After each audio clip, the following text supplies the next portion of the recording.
bota ngana zobota te. Baninga bazobika ngana zobika te. Babela Yesu babela babela Yesu babela Yesu babela Yesu babela Yesu bakoma na mbongo babela Yesu babela Yesu bazwami kanda babela Yesu ale tango bakomi na mbongo bazini kanda bakimi Yesu bawanga ni Yesu yo. Luc 17, 11 à 19. Banimi entere zikala na sonie babela Yesu babela Yesu babela Yesu kaka moko nde moto azongaki bakoma na nyonso babela Yesu babota mapasa babela Yesu ale tango bati nyonso baboti mapasa bakimi Yesu yo babanga ni Yesu yo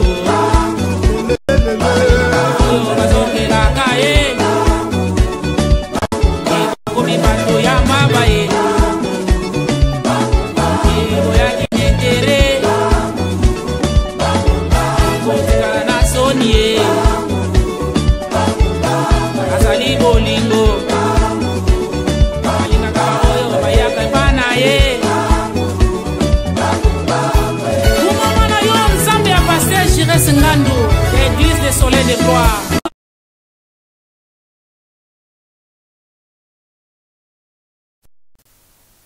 Bonsoir bien-aimés dans le Seigneur, soleil de gloire chez vous, votre bel bien moment, bien-aimé Oyo Nzambe, asala kabiso grâce, ko kutana lisusu na présence na ye, bien-aimé ezali grâce, ezali ngolu, soki ngai na yo Nzamba zo permettre biso koyoka maloba na Nzambe, Nzamba zo permettre biso kokota na présence na ye, bien-aimé ezali moment moko ya kosepela. Moment o eleki ba moment nyonso tu ezali moment ya kozala na présence ya Nzambe. Kati na présence na Nzambe nde tozali kozwa ya motuya, na présence na Nzambe tozali kozwa oyo mokili ekoki kopesa biso te. Na présence na Nzambe tozozwa oyo papa to mama, oyo mwasi to mobali akoki kopesa biso te. Na présence na Nzambe tozali kozwa bomo ya seko. Na présence na Nzambe je te value que vie éternelle na présence ya Nzambe makambo ebele ya kitoko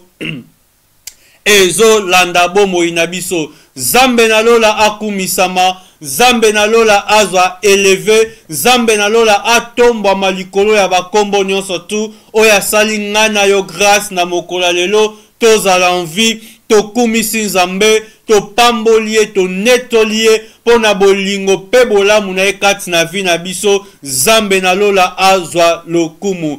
Bien-aimé dans le Seigneur, na pesi lisusu Nzambe merci po tasali ete ngai na yo tokutana lisusu na moment oyo pona koyoka maloba na Nzambe, pona ko glorifier kombo ya Nzambe et soleil de gloire Jésus-Christ moya kembo azotelema pona ko éclairer bomo inabiso, azotelema pona ko chasser oyo ezali molili kati na vie na biso. Tika te Nzambe na nga a chasser molili na vie na yo, tika te Nzambe a chasser molili na bomo inayo, ba obscurité nyonso tu ya vie na yo, ba incertitude tu ya vie na yo, makambu oyo ezo simba te, oyo ezali ko symboliser comme ténèbres, Yesu atelema pona ko chasser molili na kombo na Yesu Masia. Zambe nanga apambola yo bien-aimé dans le Seigneur, yo mutozo partager évangile ya Nzambe, pe yo mutozo landa biso na moment oyo Kolo Yesu Masia ayeba ko pambola yo. Bien-aimé, avant na banda na thème nanga, to na thème oyo Nzambe asali ngai na yo grâce, to parler pendant au bout de temps, et nangolu ya Nzambe va ko éclairer biso de quoi nous pouvons faire. Na thème na biso zali face à une circonstance. Face à une circonstance, quelle est ta position? Face à un problème, quelle est ta position? Face à une situation grave, comment tu peux te comporter? Comment tu peux réagir? Comment tu peux avoir ou comment tu peux gérer des choses face à une circonstance et rien que par la grâce de Dieu, Dieu nous éclaire cela. Tikate nzambe nanga a pambola yo, nzambe nanga a kumisama. Bien-aimé dans le Seigneur, naye d'abord ko souhaiter mes condoléances na toutes les familles africaines oyo to perdre bandeko na biso na mboka ya Afrique du Sud suite ya makambo oyo ezalaki désagréable eleki mikolo oyo to moni biso tuna information et vraiment tozali mécontent na yango to sepeli te na oyo bandeko basali na mboka ya Afrique du Sud et to perdre famille, to perdre bandeko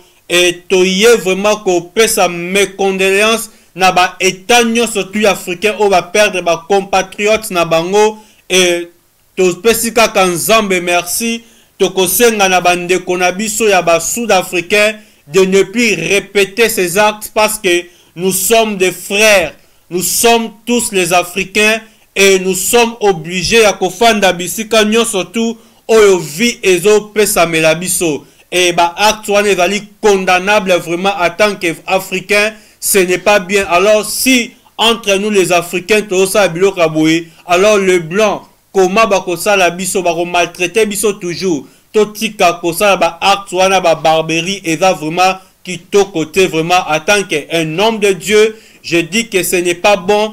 Ce n'est pas bon. Ya ko longo la vie à mutu, ko détruit kaka vie à mutu, ko arrêter vie à mutu et eza malamuté. Et na deuxième côté nanga, je vais lancer une responsabilité na président tout africain quand même. Et vous êtes les garants des nations africaines. Attaque président bananayo bazo kufa bazo boma ba mboka mpaya. Quand même vous devez prendre des mesures o esengeli pona ko protéger ba ressortissants na yo. Et imaginez que ceux qui opposent à la qui ressortissants à qui libanda na Afrique d'ici peut-être le long comme a présenté parce que mingo babomi bango brisque peut-être lobby balinga ba leader ba mboka na biso to balinga ba porter le meilleure solution et faisons l'effort to arrêter hémorragie wana ba responsable de tout on va aller ba président africain et bozong ça les mêmes choses c'est parce que Bible to yebisa biso to rendre le mal au mal quand même tout ça la malam na place ya mabe mais prenons quand même des mesures pour te makamwana et se répéter l'issoute s'il s'agit à punir bango. Et je tiens à féliciter, non je n'encourage pas l'acte qui s'est fait à la bande nigérien mais na féliciter bango quand même à réagir. Et je tiens merci penaba président angolais à bengani pa ambassadeur ya Afrique du Sud. Alors faut punir sud-africain comprendre que acte basali ezape mabe eza kito côté et façon que prochainement répéter en côté. Je crois que le message je pourrais donner en tant qu'un homme de Dieu, en tant qu'un leader de masse, une opinion de masse et prenons-nous à charge et leader à président africain bozo ba responsabilité nabino. Eza normalité yo papa ou taki musalo kote nandaku pesi au rapport ke bazokisi mwana na yo ozwi fufolio lali eza obino bosa leda ki to côté zambe na lola akumisama. Voilà tozongi na thème na biso o ezali face à une circonstance thème na to parler bien aimé et toza na livre ya 2 Rois chapitre 4 à partir à verset 18 totanga na kombo na Yesu Masia. 2 Rois chapitre 4 à partir à verset 18, je lis la parole de Dieu. La Bible a dit, l'enfant grandit et un jour qu'il était allé trouver son père vers les moissonneurs, il dit à son père, ma tête, ma tête. Le père dit à son serviteur, porte-les à sa mère. Le serviteur l'emportant à sa mère et l'enfant resta sur les genoux de sa mère jusqu'à midi, puis il mourit. Dans une verset 34, la Bible a dit, il monta et se coucha sur l'enfant, il mit sa bouche sur sa bouche, ses yeux sur ses yeux, ses mains sur ses mains, et il se réchauffa. Il s'étendit sur lui, et la chair de l'enfant se réchauffa. Élisée s'éloigna, alla cela et là par la maison, puis remonta et remontant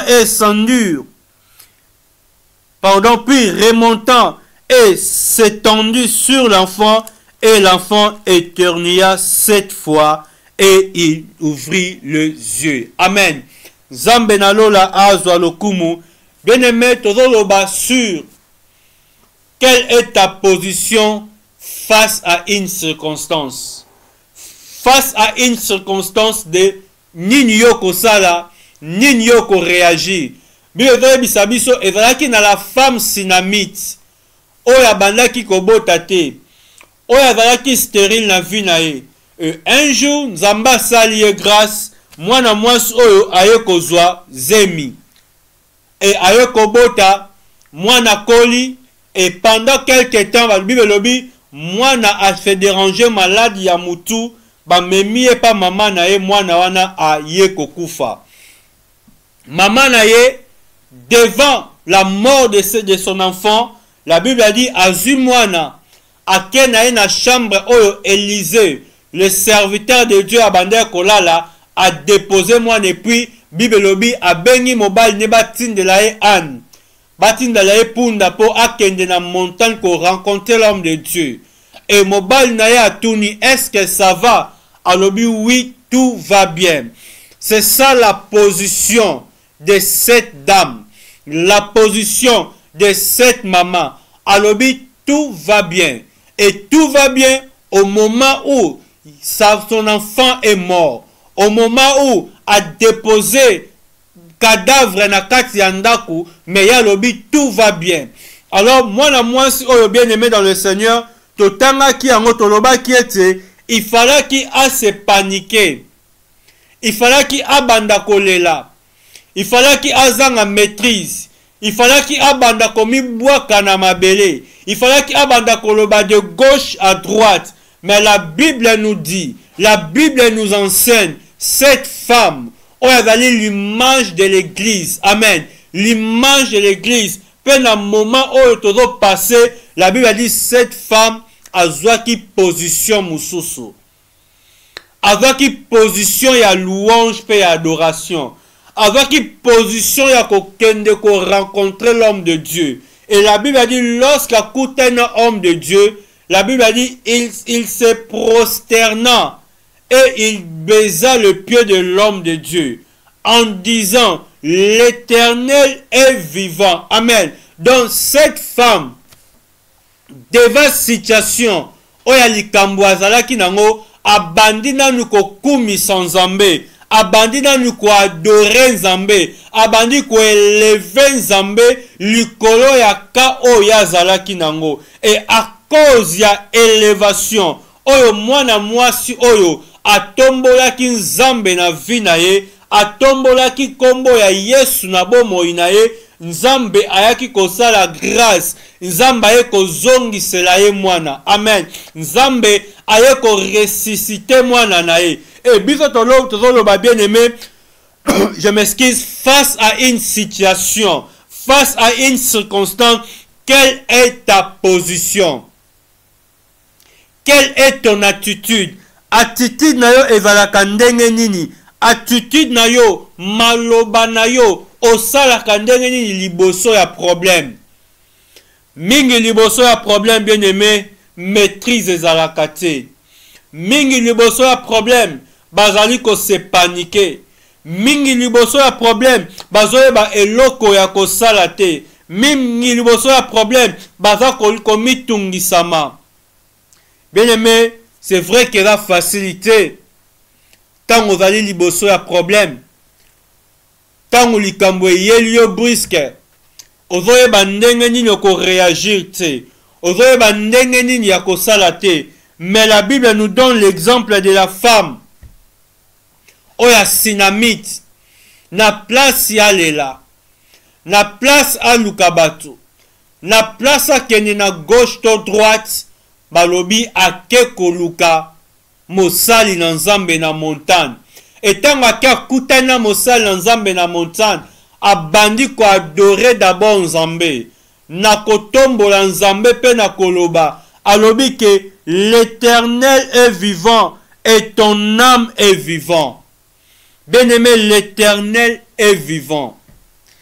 Devant une circonstance, devant un problème, Dieu est vivant. Nzambe atikiote, Nzambe wana azali. Nzambe avalokumu, Nzambe nalola a pambolama, et bien-aimé, Jésus Christ na bomoi. La Bible nous dit quoi? Devant cette circonstance, cette femme a kenaki ko adorer Nzambe. Et thème nabiso tolobake pour résoudre problème. Amen. Face à une circonstance, pour s'en sortir na likambu na yo, pour s'en sortir na péché na yo, pour s'en sortir na kati ya problème, pour na kati ya prison, bien aimé dans le Seigneur, la position par laquelle oyo ngai na yo tozali église tosengeli tozwa, c'est l'adoration. Amen. L'adoration. Est-ce que mutumoko akoki koloba l'adoration? Est-ce que mutumoko na pokwa lelo peut parler de l'adoration? Est-ce que quelqu'un ce soir peut adorer Dieu? L'adoration. La Bible a dit dans Psaume 22, Dieu siège au milieu des louanges et de l'adoration. L'adoration, bien-aimé, c'est le porte. L'adoration, bien-aimé, c'est la porte par laquelle nous trouverons la solution. L'adoration, bien-aimé, dans le Seigneur, c'est le moyen par lequel nous devons vaincre les circonstances evalikolo nabiso. Bien-aimé, position ni yozwaka, liboso yaba réalité comme la kayo. Face à une circonstance, bien-aimé, nous devons changer de position. Nous devons adorer. Nous devons glorifier Dieu. Nous devons élever Jésus-Christ. La même chose, oyo mwasi oyo, la femme sinamita salaki, devant problème à salaki nango, et dans Jean chapitre 11, tozomona, le roi des rois, le Seigneur Jésus-Christ, lorsqu'il était sur la terre, a salué le même chose. Jean chapitre 11, à partir à verset 1 jusqu'à 4, je lis la parole de Dieu. Jean chapitre 11, à partir à verset 1 à 4. La Bible a dit, il y avait un homme malade, Lazare de Béthanie, village de Marie et de Marthe sa sœur. C'était cette Marie qui oignit des parfums le Seigneur et qui le essuya le pied avec ses cheveux. Et c'était son frère Lazare qui était malade. Les sœurs envoyèrent dire à Jésus, Seigneur, voici celui que tu aimes. Seigneur, voici celui que tu aimes est malade. Après l'avoir entendu cela, Jésus dit, cette maladie n'est point à la mort, mais elle est pour la gloire de Dieu, afin que le Fils de Dieu soit glorifié par elle. Voilà la position par laquelle Jésus-Christ a agi devant situation, devant maladie à Lazare. Lazare oyo balobi, Jésus aimait Lazare. Jésus était l'ami de Lazare. Et Lazare avalaki ndeko ya mutu oyo apangusaka Yesu makolo na parfum pe na suki na ye. Baye koyebisa Jésus-Christ na cause ya amitié wana, na cause ya relation bazalaki nango na Jésus. Bayebisi ke mutu oyo lingaka mingi, ba employer même phrase wana, ba rappeler Nzambe, ba rappeler Jésus, la personne que tu aimes. Mutu wana zobela. Alors Jésus tanga yoki yango, au lieu Jésus-Christ à se paniquer. Imaginez, babengi yo, baebso mobali na yo, akwei quelque part na nzela. Mwasi na yo, akwei muto lingaka l'os de ton os, pardon. Akwei quelque part. Bien aimé, okoyoka ndenge nini. Okozala ndenge nini. Position nini okozwa. Oko réagir ndenge nini. La Bible a dit, Jésus-Christ a lobby cette maladie. C'est pour la gloire de Dieu. Jésus-Christ a pris la position de l'adoration. Jésus-Christ a pris la position de louer Dieu. Jésus-Christ a pris la position de glorifier Dieu. Jésus-Christ a voulu d'abord adorer Jésus, élever le roi des rois, élever le Seigneur des seigneurs, glorifier le roi des rois, likolo ya maladie à Lazare. La position de louange et l'adoration. Bien-aimé, l'adoration amène la vie. L'adoration, bien-aimé, amène la guérison. L'adoration, j'ai dit à quelqu'un ce soir, yo mutozo passé na ba réalité ya compliqué. Yo mutozo passé na ba situation difficile. Yo mutu makambezo simate. Face à une situation, la position par laquelle c'est la position de louange et l'adoration. La louange et l'adoration, c'est ce qui ferait que Zambe na lola ayeba kosala na bomo inayo. Louange pe na adoration, eza makambu oyo ekosala ete Zambe na lola ayeba komi monisa makati na vie na yo. Bien aimé, vana makambo ekomelaka biso. Parfois tozangaka maîtrise.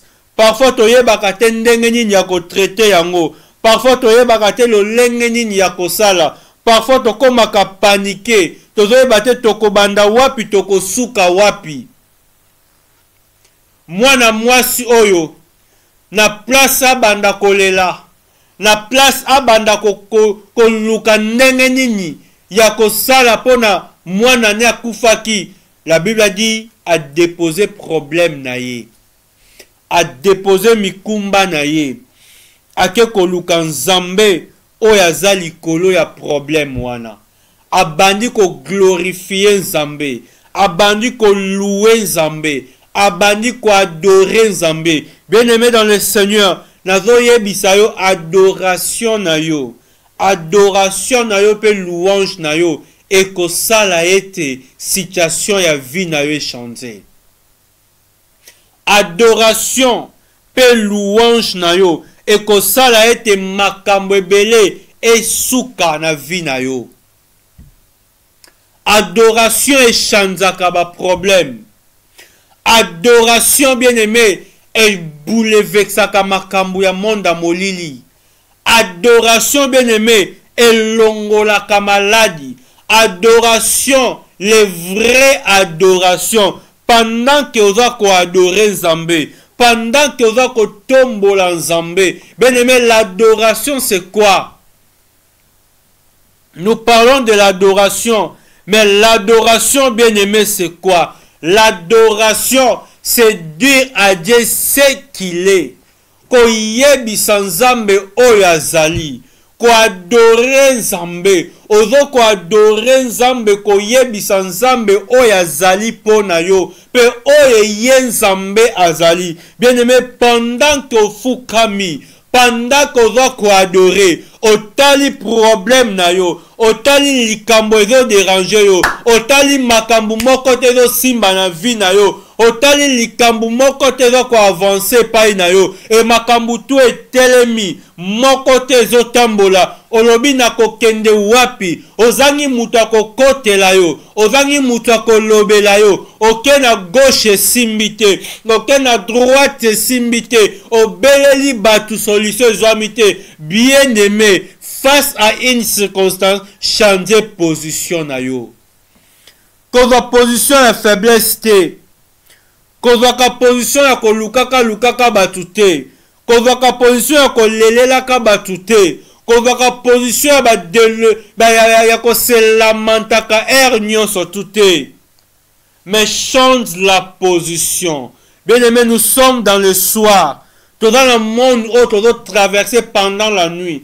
Et l'église, où tu dois traverser ma difficulté. Tu dois traverser ma problème. Tu dois traverser ma réalité. Et tant que tu se rencontrer face à ma réalité, bien aimé, prenons une position de louange et de l'adoration.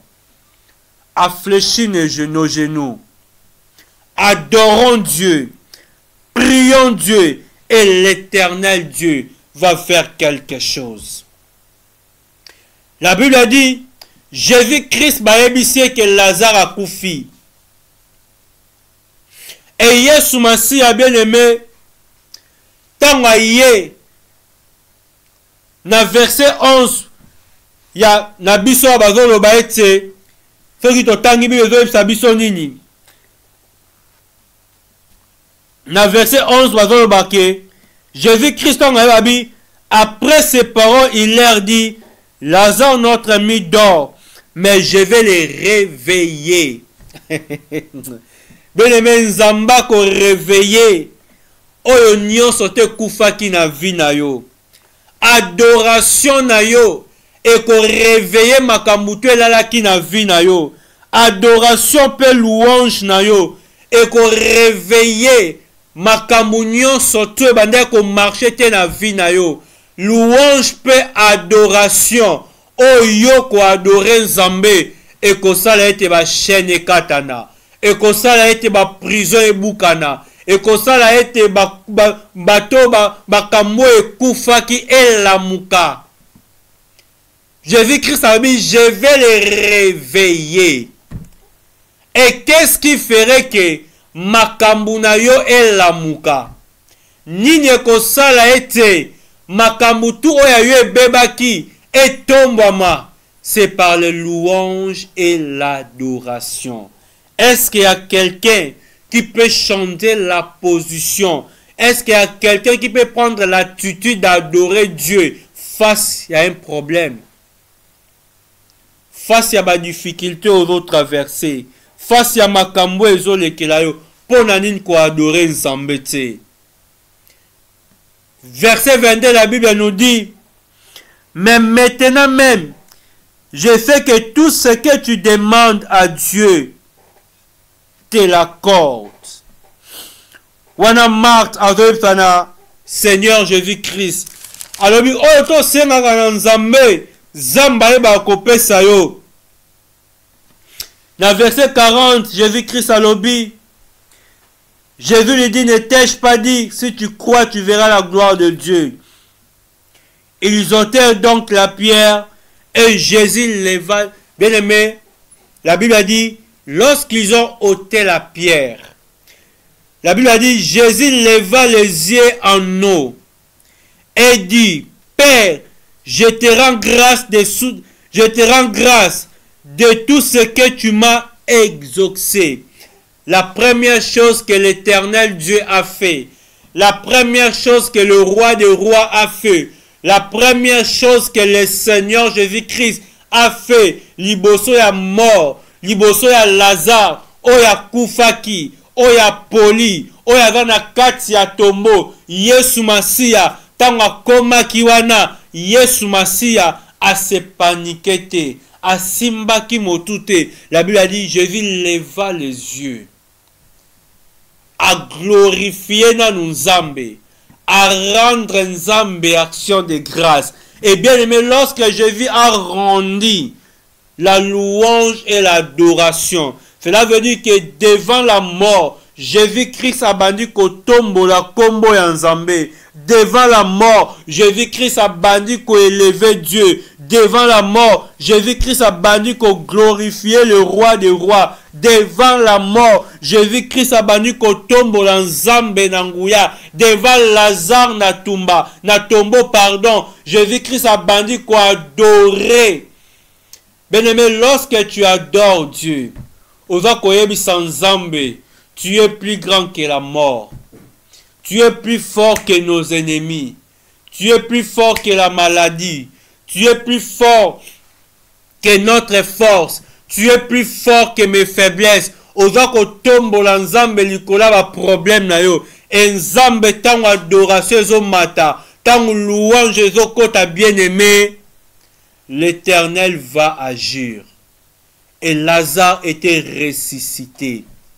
Je dis à quelqu'un bien-aimé, la louange et l'adoration fera ressusciter ton travail.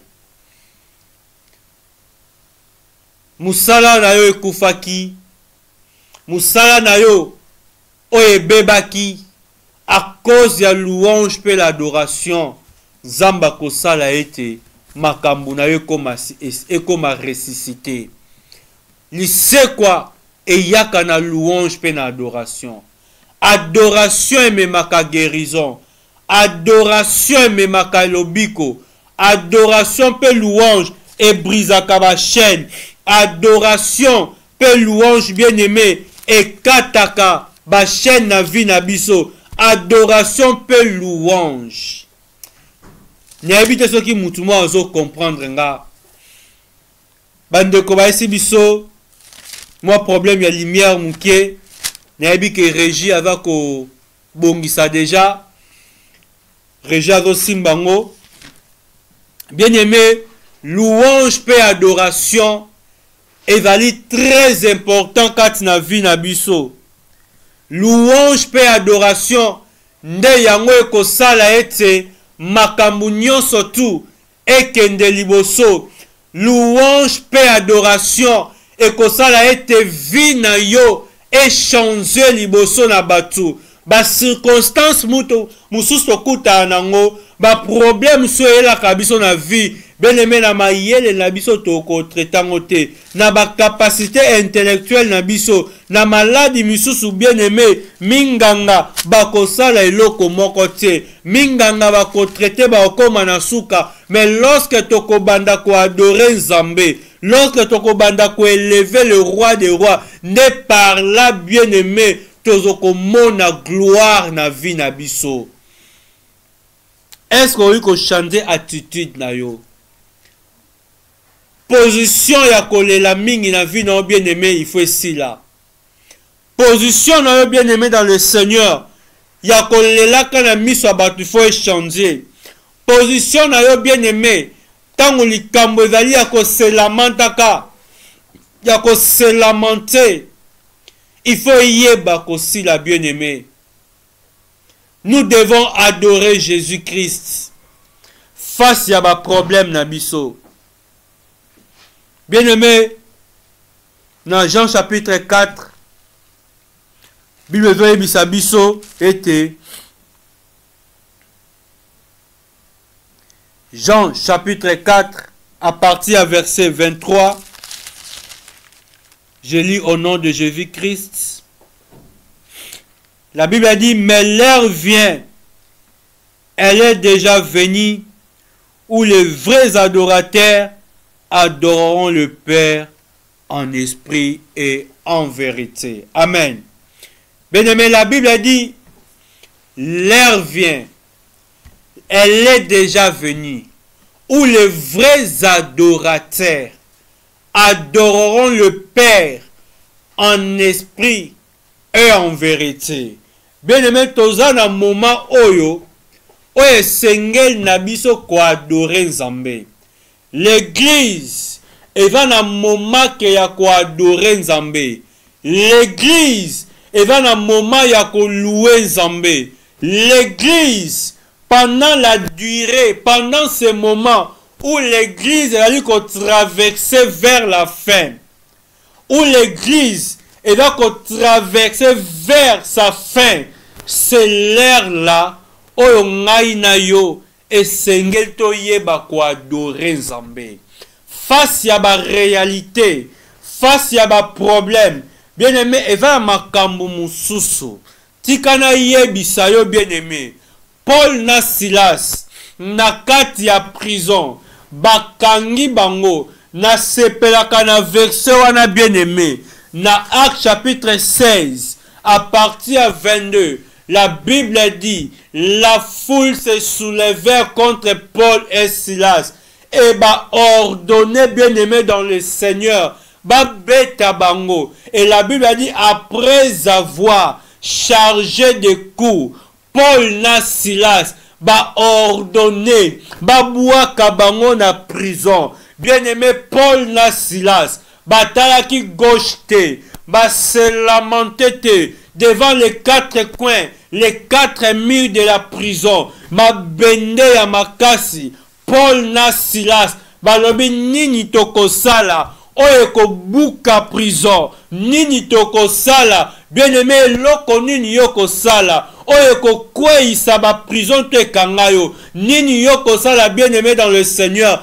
oyo kokweisa ba chaîne oyo kanga famille na yo, position nini yoko zwa afin que maladie kweya na vie na yo. Nazo yebisa mutu moko face à une circonstance, face na maladie oyo oza nango, face ya ba problème oza nango, face ya ba difficulté na yo, position nini ozwaka. La Bible dit, Paul na Silas devant situation, devant difficulté, devant likambu oyo bien aimé, général à kokote la bango azali te, commandant kobimisa bango azali te, bako coopérer na nani, mokile telemeli bango, beti bango, olie batika bango bien aimé, batie bango na prison. Paul na Silas bien aimé, balobi toko sala nini, position nini tokozwa. Toki tobi tozwa position ya kolela et ko changer situation na biso te. Toki tobi tozwa position ya koganga toko résoudre problème te. Toki tobi tozwa position ya kotinda ba lettre makambu moko te ko changer. Alors Paul na Silas balobi Paul na Silas, ils prièrent Dieu, ils commencent à chanter des cantiques et des louanges en Dieu. La Bible a dit, pendant que bazo yemba, pendant que bazo ko yemba, pendant que bazo ko adorer, pendant que bazo koumi sans zambé, la Bible nous dit quoi? Il y a un grand tremblement de terre. Ba porte ya prison et boukani, ba porte ya prison et boukani, ba mire kwei, bien aimé dans le Seigneur. Pendant que yoko fukama, otali ke malade no yangoyo, oyo lia santé na yo, oyo sala ke hôtel matin, oyo déranger mikolo ya mikolo, ozui maladi na yo, otie yangwana pembe, bien aimé ofukami, obandi ko adorer, obandi ko élever Nzambe, obandi ko glorifier Nzambe, likolo ya maladi na yo, bien aimé, tremblement de terre et ko salema na nzoto na yo. Soki tremblement de terre et salaka mana tangu ya Pierre pena Silas, bien aimé, ce Dieu là, il est le même, il ne change pas.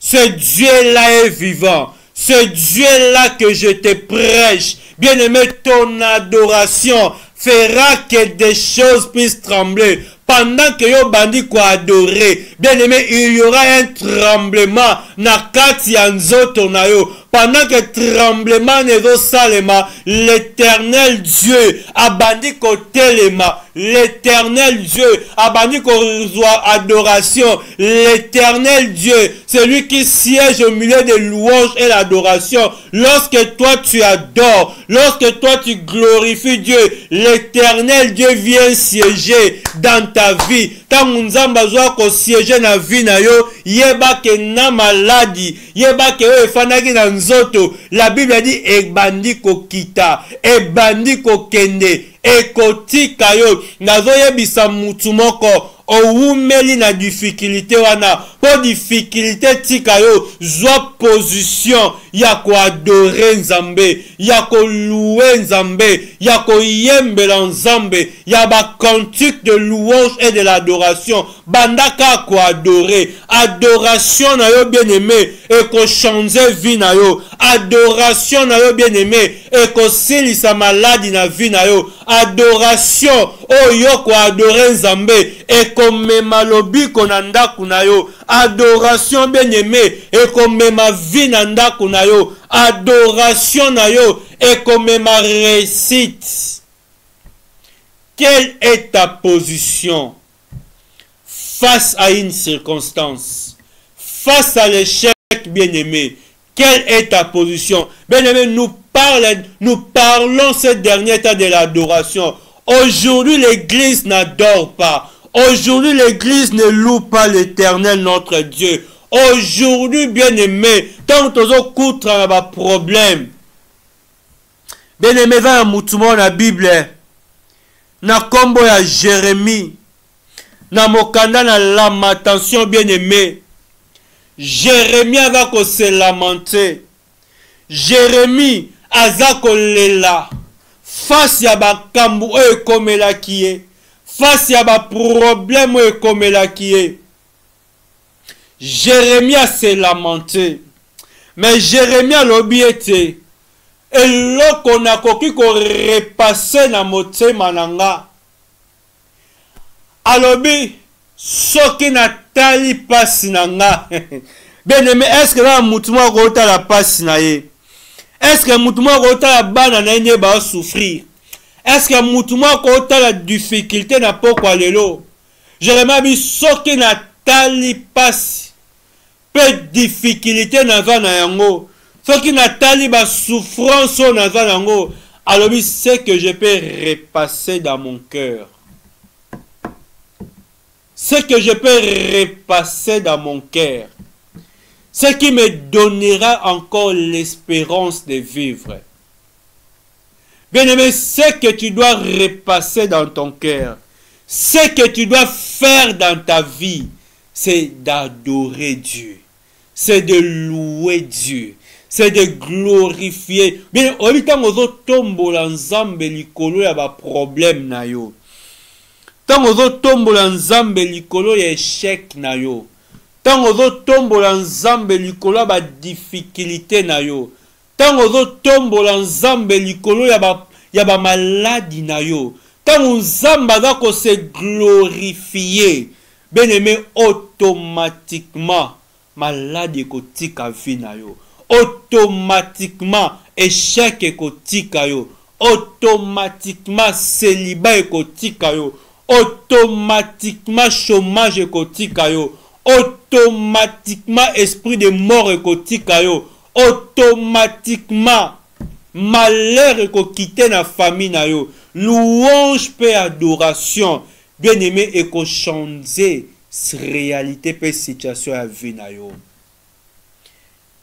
Est-ce que église todora lisusu nzambe? Est-ce que yonanga tokumisa su nzambe? Quelle est notre position, bien-aimé? La louange et l'adoration.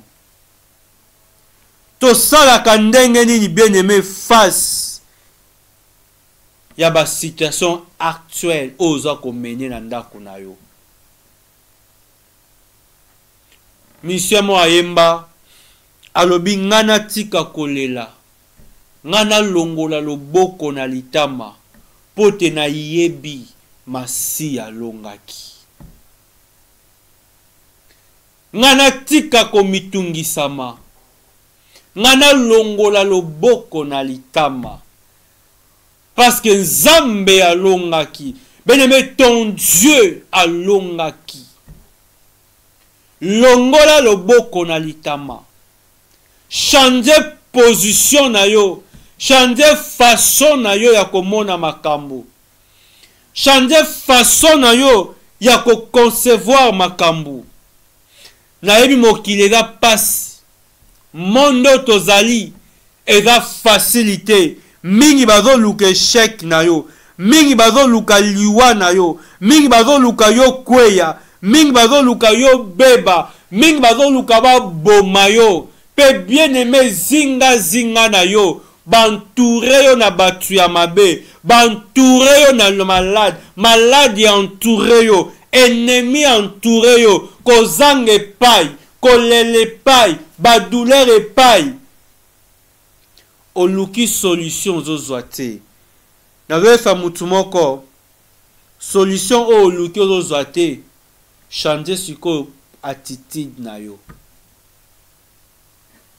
Nasepelaki na mwana mwasi oyo abandaki kotanga makila. Elle a pris une position. Cela veut dire elle s'est positionnée dans sa vie. La Bible a dit 12 ans, il y a perte de sang. 12 ans de perte de sang, 12 ans de recherche pour sa vie. Abundi, aluki, azui ba position, yako lukaka minganga, yako ke asali nyonso tu mutasalaka. Mais atali kabi maladi oyo, eza sou likambo ya mutu te.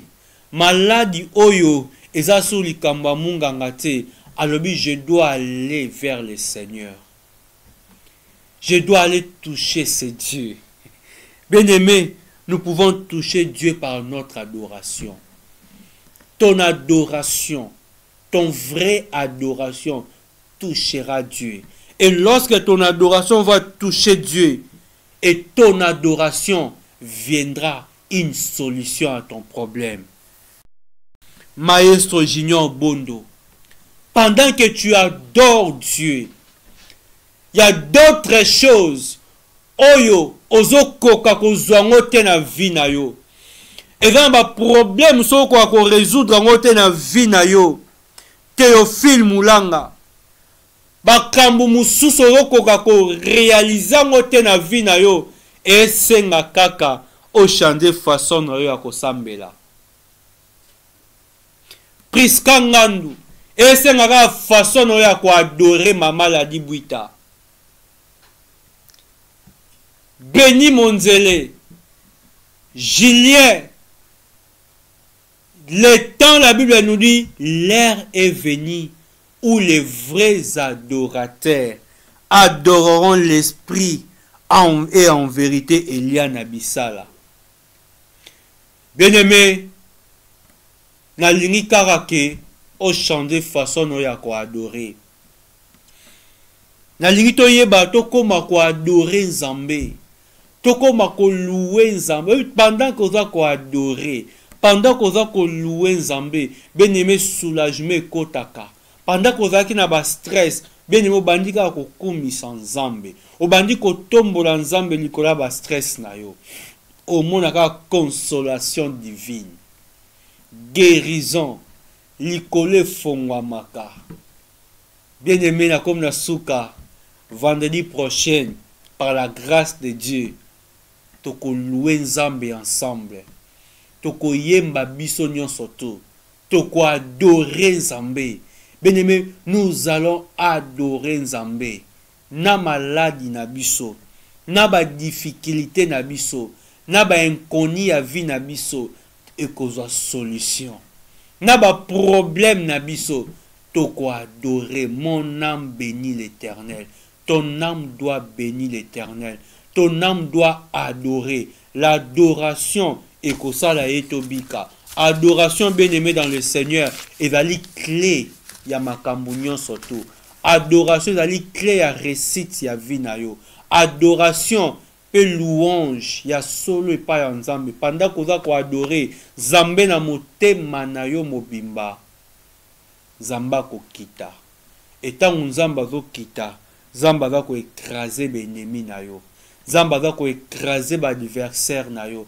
Nzamba va ko détruire maladie na vie na yo. Pendant que tu adores Dieu, Dieu va donner la solution à tes problèmes. Pendant que tu adores Dieu, Dieu va appeler à l'existence ce qui n'existait pas. L'élévation viendra, la gloire viendra, le travail viendra, les promotions viendra, les enfants viendra, la maladie disparaîtra, la guérison viendra lorsque tu adoreras Dieu. Lorsque Jésus-Christ a adoré Dieu, Lazare est ressuscité. Lazare a vu aussi quoi. Pendant que tu vas adorer Dieu. Soleil de gloire chez vous. Bien-aimés, c'était à vous, votre humble serviteur, le pasteur Giresse Ngando, de l'église Soleil de Gloire.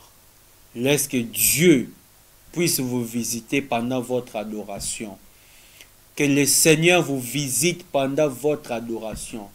Je dis à quelqu'un, dès que tu vas changer ta position, au bandi ko adorer Nzambe nanga visiter yo. Pe Nzambe asala mine na vie na yo.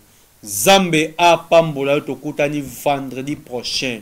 Bien aimé, to se préparer pour toko binyela Nzambe. Toko adorer ye likolo na nyonso. Et Nzambe wana zo sala pe akosala. Nzambe a pambola bino nyonso tout. Nzambe a pambola pasteur Dave église Soleil de Gloire na Congo. Nzambe a pambola Priska Kiongo Giresse Ngandu et Jérémie Ngandu. Que le Seigneur Jésus-Christ vous bénisse. Bien-aimé, to Koutani vendredi prochain na 18h juste heure de Londres et 19h juste heure de France et Belgique. Penaba area Mokil Mobimba. Nzambe a pambola bino to kabwani na nzembo oyo kitoko ya mama na biso o bayembi mwinda na yo chorale de l'église Peniel. Que Dieu vous bénisse.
papanga na kwea te banguna basangani liboke po babomanga baninga bazobalanga nazobala te baninga babotanga nazobota te